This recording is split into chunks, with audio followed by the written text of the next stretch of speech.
Catatan Presiden RI. Presiden Jokowi secara virtual menghadiri KTT G20 dari Istana Bogor, Jawa Barat. Presiden minta penerapan protokol kesehatan jangan sekedar imbauan, tapi harus diikuti dengan pengawasan dan penegakan aturan secara ketat. Saya ingatkan bagi daerah yang telah memiliki perda penegakan disiplin protokol kesehatan agar betul-betul menjalankannya secara tegas, konsisten, dan tidak pandang bulu. Presiden saksikan simulasi imunisasi vaksin COVID-19 di Puskesmas Tanah Sarial, Bogor, Jawa Barat. Saya Muslih, inilah catatan Presiden RI selengkapnya. Catatan Presiden RI. Awal pekan ini, Presiden Jokowi Senin 16 November memimpin rapat kabinet terbatas di Istana Merdeka, Jakarta. Rapat kabinet terbatas itu mengagendakan laporan Komite Penanganan COVID-19 dan Pemulihan Ekonomi Nasional. Presiden di hadapan peserta rapat kabinet terbatas, diantaranya Wakil Presiden Kiai Haji Ma'ruf Amin, sebagaimana diunggah dalam YouTube Sekretariat Presiden, Senin petang menegaskan keselamatan rakyat adalah hukum tertinggi. Menurut Presiden, pada masa pandemi COVID-19 telah diputuskan pembatasan sosial termasuk di dalamnya pembubaran kerumunan. Sebab itu penegakan disiplin untuk menjalankan protokol kesehatan harus terus dilakukan. Tidak ada yang kebal virus corona. Semuanya bisa terinfeksi virus ini dan juga bisa menularkan ke orang lain. Untuk itu saya minta kepada Kapolri, Panglima TNI, Ketua Satgas Penanganan COVID, untuk menindak secara tegas jika ada yang melanggar pembatasan sosial tersebut berdasarkan peraturan yang ada. Jadi jangan hanya sekedar himbauan-himbauan saja, tapi harus diikuti dengan pengawasan dan penegakan aturan secara konkret di lapangan. Untuk membuat pengendalian COVID menjadi berjalan efektif, dibutuhkan trust, dibutuhkan kepercayaan dari masyarakat terhadap apa yang dikerjakan oleh pemerintah. Saya juga minta pada Menteri Dalam Negeri untuk mengingatkan, kalau perlu menegur kepala daerah baik, gubernur, bupati, wali kota, untuk bisa memberikan contoh-contoh yang baik pada masyarakat. Jangan malah ikut berkerumun. Saya ingatkan bagi daerah yang telah memiliki perda penegakan disiplin protokol kesehatan agar betul-betul menjalankannya secara tegas, konsisten, dan tidak pandang bulu. Sekali lagi, tugas pemerintah adalah mengambil tindakan hukum dan ketegasan aparat dalam mendisiplinkan masyarakat terhadap protokol kesehatan adalah keharusan. Berdasarkan data terakhir yang saya peroleh per tanggal 15 November 2020, saya senang dengan angka-angka yang akan saya bacakan ini. Rata-rata kasus aktif COVID di Indonesia 12,82%. Angka ini jauh lebih rendah dari rata-rata kasus aktif COVID dunia yang mencapai 27,85%. Rata-rata kesembuhan COVID juga bagus, yaitu mencapai 83,92%. Ini juga lebih baik, jauh lebih baik dibandingkan dengan angka kesembuhan dunia yang mencapai 69,73%. Tapi kita harus masih bekerja keras untuk menekan angka rata-rata kematian lebih rendah lagi, karena saat ini masih berada di angka 3,26%. Ini lebih tinggi sedikit dari rata-rata kematian dunia, yaitu di angka 2,43%. Dan angka-angka yang bagus ini jangan sampai rusak gara-gara kita kehilangan fokus kendali, karena tidak berani mengambil tindakan hukum yang tegas di lapangan. Jangan sampai apa yang telah dikerjakan oleh para dokter, para perawat, tenaga medis, para medis menjadi sia-sia. Karena pemerintah tidak bertindak tegas untuk sesuatu kegiatan yang bertentangan dengan protokol kesehatan dan peraturan-peraturan yang ada. Kita harus menghargai pengorbanan para dokter, perawat, tenaga medis, para medis yang telah berminggu-minggu bahkan berbulan-bulan bekerja keras menyelamatkan pasien dan tidak bertemu keluarga. Saya di lapangan, saya tahu mengenai ini. Saya juga ingatkan kepada Ketua Gugus Tugas, Ketua Satgas penanganan COVID untuk terus melakukan pencegahan penyebaran COVID karena anggaran pemerintah yang keluar ini sudah berjumlah triliunan rupiah. Jadi jangan sampai kita kehilangan fokus kendali dalam penanganan COVID ini. Masih di Istana Merdeka, Presiden Jokowi menerima pimpinan dan anggota Komnas HAM. Usai bertemu dengan Presiden Jokowi, Ketua Komnas HAM Taufan Damanik kepada sejumlah wartawan mengatakan pada pertemuannya dengan Presiden tersebut pihaknya mendiskusikan sejumlah hal. Dalam pertemuan itu dibicarakan rencana dan usulan Komnas HAM mengenai pidato Presiden terkait peringatan Hari HAM Internasional 10 Desember mendatang. Taufan Damanik juga menjelaskan selain itu juga dibicarakan tentang isu-isu lain. Kemudian kami tadi juga mendiskusikan soal penyelesaian COVID supaya hak-hak kesehatan betul-betul diperhatikan, prinsip-prinsip kesetaraan karena tidak semua masyarakat mendapatkan akses informasi, akses terhadap pelayanan kesehatan yang sama dengan yang lain. Yang tidak kalah pentingnya kami tadi juga mendiskusikan mengenai bagaimana kita membangun demokrasi yang tanpa kekerasan. Karena itu bagi Komnas HAM sejak lama kami katakan bahwa ancaman-ancaman politik kekerasan itu harus kita cermati bersama-sama, baik dalam penyelenggaraan pemilu, ada orang berdemonstrasi, berunjuk rasa, supaya semua pihak termasuk aparat penegak hukum, dalam hal ini polisi, betul-betul memperhatikan norma-norma atau koridor-koridor hak asasi manusia. Selain itu, Taufan Damanik mengatakan Presiden dalam pertemuan itu didampingi oleh Menteri Hukum dan Hak Asasi Manusia, Menteri Sekretaris Negara dan Menko Polhukam.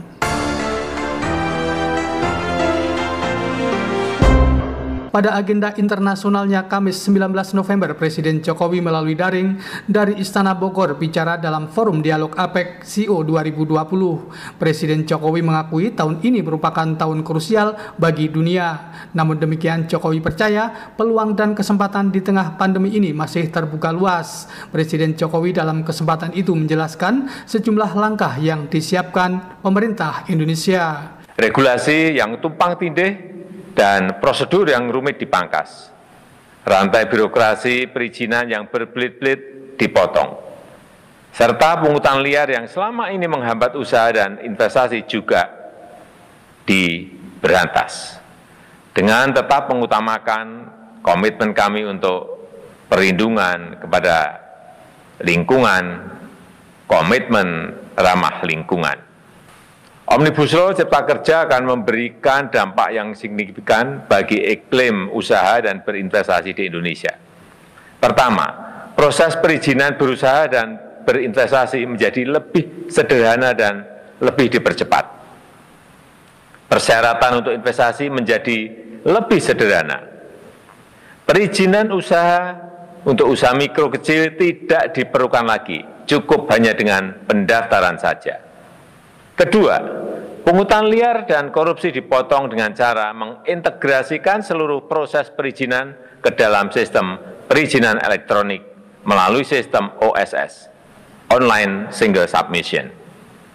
Ketiga, kegiatan usaha dan berinvestasi makin dipermudah. Pembentukan perseroan terbatas dibuat lebih sederhana dan tidak lagi ada pembatasan modal minimum. Pengurusan paten, merek juga dipercepat. Pengadaan tanah dan lahan bagi kepentingan umum dan investasi jauh lebih mudah. Keempat, berinvestasi di kawasan ekonomi khusus, kawasan perdagangan bebas dan pelabuhan bebas semakin dipermudah, serta semakin menarik dengan adanya berbagai fasilitas dan insentif. Pelayanan perizinan berusaha di kawasan-kawasan tersebut akan dilakukan dalam hitungan jam dengan fasilitas fiskal yang terintegrasi dalam sistem OSS.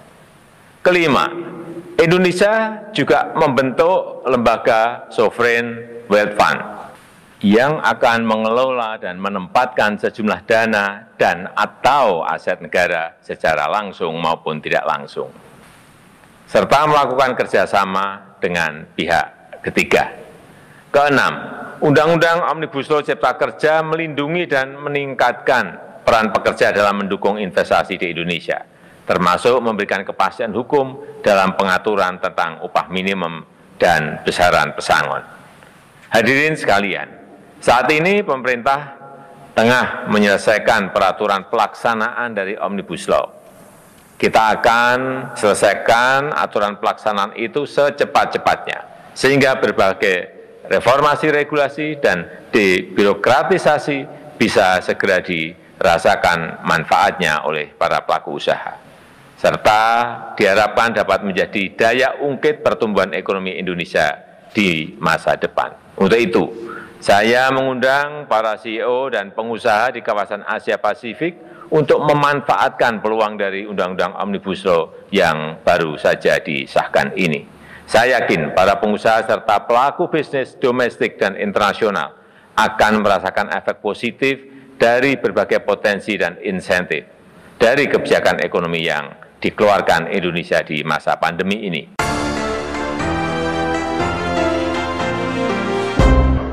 Presiden Jokowi di Istana Bogor pada Jumat 20 November secara virtual menghadiri konferensi tingkat tinggi atau KTT APEC 2020. Selain itu, Presiden Jokowi Sabtu malam 21 November juga menghadiri KTT G20 secara virtual dari Istana Bogor, Jawa Barat. Menteri Luar Negeri Retno Marsudi dalam keterangan pers antara mengatakan pada pertemuan itu para kepala negara dan kepala pemerintahan bertukar pikiran dalam upaya penanggulangan COVID-19 termasuk akses terhadap vaksin. Retno Marsudi menjelaskan tentang apa yang disampaikan oleh Presiden Jokowi pada pertemuan KTT G20 pada hari pertama tersebut. Presiden Republik Indonesia di dalam pernyataannya antara lain menyampaikan bahwa dunia saat ini melihat dan menanti pertemuan para pemimpin negara G20. Dunia menanti kepemimpinan G20 untuk keluar dari krisis kesehatan dan untuk keluar dari keterpurukan ekonomi. Presiden menyampaikan dua hal yang harus menjadi fokus G20 saat ini. Yang pertama adalah pentingnya pendanaan bagi pemulihan kesehatan. Presiden mengatakan bahwa dunia tidak akan sehat kecuali semua negara sudah sehat. Dan vaksin adalah salah satu amunisinya. Vaksin harus dapat diakses dan tersedia bagi semua negara tanpa terkecuali. Komitmen politik negara G20 sangat diperlukan untuk memobilisasi pendanaan global bagi pemulihan kesehatan. Yang kedua adalah pentingnya dukungan untuk pemulihan ekonomi dunia. Presiden mengatakan bahwa ANTED telah meminta dukungan dana sebesar 2,5 triliun US dollar agar negara berkembang mampu keluar dari keterpurukan ekonomi. Negara berkembang memerlukan fiscal space untuk pemulihan ekonomi. Dalam kaitan dengan ekonomi ini, Presiden menyampaikan dua hal yang perlu mendapatkan perhatian, yaitu pentingnya bantuan restrukturisasi hutang untuk negara berpendapatan rendah, terutama dari negara pemberi hutang yang besar. Dan restrukturi hutang ini harus dibarengi dengan ditingkatkannya manajemen hutang atau sound debt management. Selain itu, Presiden juga menyampaikan pentingnya terus dilakukan dukungan extraordinary kebijakan fiskal, moneter, kebijakan sektor keuangan.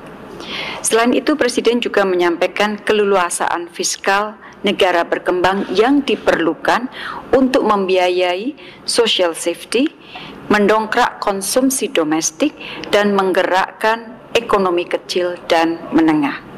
Presiden mengingatkan kembali pernyataan Sekjen PBB mengenai perlunya solidaritas yang kuat bagi negara berkembang.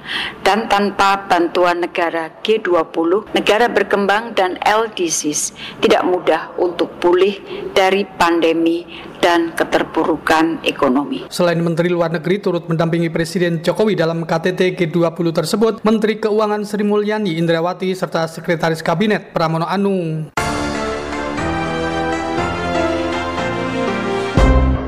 Presiden Jokowi dalam kesempatan membuka Jakarta Food Security Summit ke-5 tahun 2020 melalui virtual mengungkapkan pembangunan sektor pangan dilakukan bukan hanya untuk merespon kemungkinan terjadinya krisis pangan akibat pandemi COVID, tapi juga sejalan dengan melonjaknya populasi penduduk dunia. Menurut Presiden, pemerintah terus mendukung upaya pengembangan di sektor pangan. Namun, pengembangan sektor pangan membutuhkan cara-cara baru yang inovatif, yang meningkatkan efisiensi proses produksi, yang meningkatkan pangan berkualitas dengan harga terjangkau, yang memperbaiki daya dukung lingkungan, dan yang mensejahterakan para petani.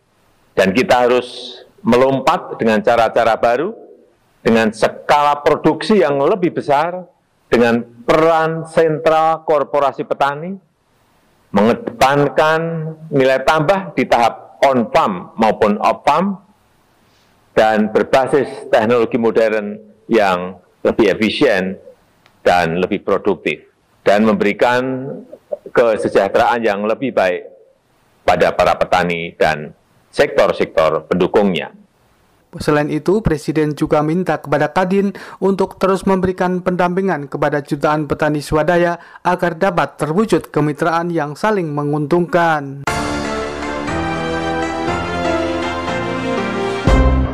Anda masih bersama saya Musli dalam catatan Presiden RI.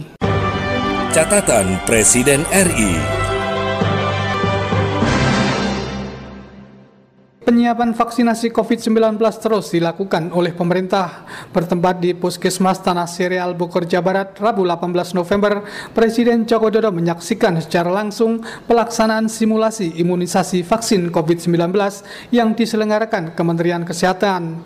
Presiden kepada sejumlah wartawan menegaskan, semua vaksin yang nantinya akan digunakan dalam program vaksinasi COVID-19 merupakan vaksin yang ada dalam daftar WHO. Menurut Presiden, vaksin diharapkan akan tiba di Indonesia pada akhir bulan November atau pada bulan Desember, baik dalam bentuk vaksin atau bahan baku yang akan diolah oleh Bio Farma. Presiden pastikan vaksin yang masuk ke Indonesia tidak langsung digunakan, melainkan masih melalui tahapan BPOM. Setelah mendapatkan izin dari BPOM, baru kita lakukan vaksinasi. Kaidah-kaidah saintifik, kaidah-kaidah ilmiah ini juga saya sudah sampaikan wajib diikuti. Kita ingin keselamatan, keamanan masyarakat itu harus betul-betul diberikan tempat yang paling tinggi. Kalau melihat tadi di lapangan dan melihat simulasi tadi, kita memperkirakan kita akan mulai vaksinasi itu di akhir tahun atau di awal tahun. Akhir tahun 2020 atau di awal tahun 2021. Karena memang proses persiapannya itu tidak hanya menerima vaksin kemudian langsung disuntikkan. Kita juga harus menyiapkan distribusi ke seluruh tanah air. Ini yang tidak mudah. Mendistribusikan vaksin itu tidak mudah. Ini bukan barang seperti barang-barang yang lain. Memerlukan cold chain, kedinginan dengan derajat tertentu. Setiap vaksin dari produk yang berbeda memerlukan juga model distribusi yang berbeda. Inilah yang terus kita siapkan agar nanti daerah-daerah juga segera mendapatkan vaksin dan vaksinnya juga tidak rusak. Kemudian siapa yang akan divaksin terlebih dahulu? Yang akan divaksin pertama adalah nanti tenaga kesehatan, baik itu dokter, para dokter, para perawat, dan juga tenaga medis, para medis yang ada. Itu yang diberikan prioritas. Plus TNI dan Polri, kemudian nanti baru ASN untuk pelayanan-pelayanan publik yang ada di depan, guru, dan kemudian tentu saja kita semuanya. Kalau ada yang bertanya, Presiden nanti di depan atau di belakang.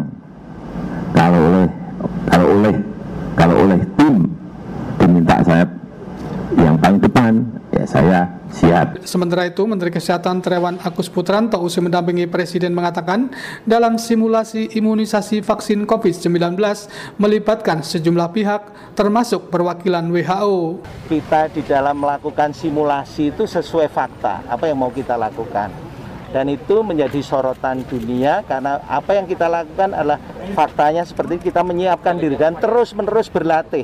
Supaya nanti kalaupun vaksin itu ada, sudah ada, ya kita tinggal melaksanakan. Supaya tidak kagok, istilahnya dalam bahasa Jawa tidak kagok, tidak gagap. Dan kita harus lakukan latihan terus dan kami berkoordinasi dengan segala elemen, baik dengan wakil rakyat, dengan pemerintah daerah, tapi tidak lupa juga dengan WHO kami berkonsultasi.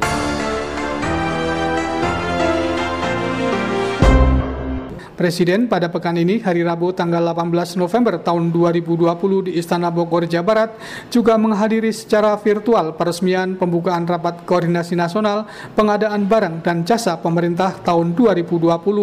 Pada kesempatan itu, Presiden Joko Widodo meminta pengadaan barang dan jasa yang hanya tinggal sebulan harus dibelanjakan sesuai dengan APBD dan APBN.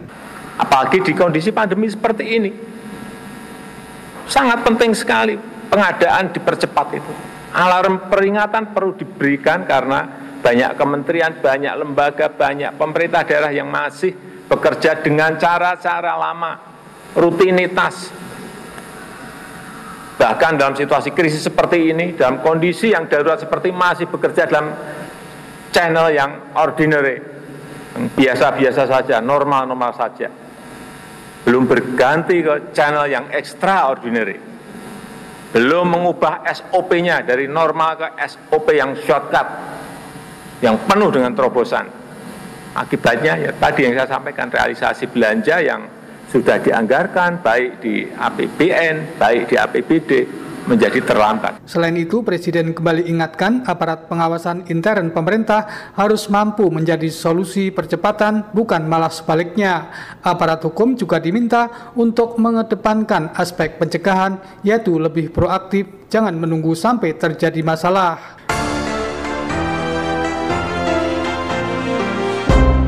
Melalui virtual, Presiden Jokowi juga menyampaikan selamat dan memberikan sambutan pada resepsi Milad ke-108 Muhammadiyah. Atas nama masyarakat, bangsa, dan negara, saya mengucapkan selamat Milad ke-108 kepada Persyarikatan Muhammadiyah. Usia yang telah diisi oleh Muhammadiyah dengan banyak karya dan kontribusi, dengan pengabdian yang ikhlas dan sungguh-sungguh, yang semakin kuat dan kokoh bersama waktu. Untuk itu, atas nama masyarakat, bangsa, dan negara, saya menyampaikan terima kasih yang sebesar-besarnya. Semoga perjalanan Muhammadiyah semakin jaya dan berjasa dalam perjalanan bangsa. Amin, amin, ya robbal alamin. Presiden Jokowi pada kesempatan tersebut menjelaskan, pemerintah saat ini sedang mempersiapkan pemulihan kesehatan melalui vaksinasi. Presiden berharap Muhammadiyah dapat ikut membantu memberikan penjelasan dan pemahaman yang benar agar masyarakat tidak mendapatkan informasi yang keliru yang merugikan. Demikian catatan Presiden RI saya Muslih bersama tim liputan di Istana Kepresidenan, Bayu Istiqlal serta Muhammad Rizkianto.